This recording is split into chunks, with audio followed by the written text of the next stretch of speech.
واش فراسك ان هذا العالم اللي كيبان قدام هو اللي تنبأ بالزلزال اللي وقع مؤخرا في المغرب، وتنبأ به 5 ايام قبل ما يوقع؟ كيفاش دار ليها وكيفاش البلان، وشنو هو التكنيك اللي خدم باش يعرف هذه المعلومات؟ هادشي اللي غنشوفو في هذه الحلقه. هذا العالم الهولندي كتب مقال في تويتر مؤخرا وقال بانه المناطق ديال الاطلس الكبير غادي يشهدوا زلزال غتوصل الدرجه ديالو ما بين 6 و 7 درجات. تخيلوا معايا حتى الدرجه ديال الزلزال تنبأ بها. بحسب هذا الخبير او العالم الهولندي فرانك، هذا الشيء مازال مساله، ومن هنا لقدام غيوقعوا موجات ارتجاجيه متتاليه في مختلف مناطق المغرب. الناس اللي ما عارفينش هذا العالم هو اكبر خبير ديال الزلازل تقريبا في العالم، وهو اللي تنبأ بالزلزال اللي كان واقع في تركيا يومين قبل، ووقع في نفس النهار اللي قال بالضبط. الغريب في الامر انه كاين شي ناس ما كيصدقوش التنبؤات ديالو، ولكن الحقيقه ان هذا الخبير مدوز حياته كامله في هذا المجال، يعني عنده داكشي في الدم ديالو. وقال بانه دوك التغيرات المناخيه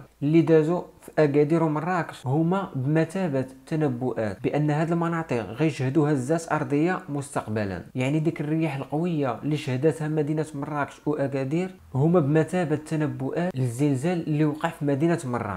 وهنا كيجي السؤال المطروح، واش هذا العالم الهولندي كيعلم الغيب ولا كيفاش؟ وكيفاش تنبأ بهذا الشيء كامل اللي واقع؟ بكل بساطه هذا الخبير كيعتمد على بزاف ديال المصادر او المراجع او النظريات العلميه، وكيعتمد كذلك على الاسترونومي او علم الفلك. وقال بان تحركات الكواكب او النجوم عندها علاقه بالهزات الارضيه اللي واقعه في المغرب. يعني ملي كيكون اقتران ما بين الكواكب تيوقعوا هزات ارتجاجيه. وقال فرانك كذلك بان الارض حاليا كتشهد تغيرات في الصفائح التكتونيه ديالها، وكيتحركوا بواحد الطريقه متسلسله، وهذا الشيء اللي كينتج لنا اهتزازات ارضيه متتاليه.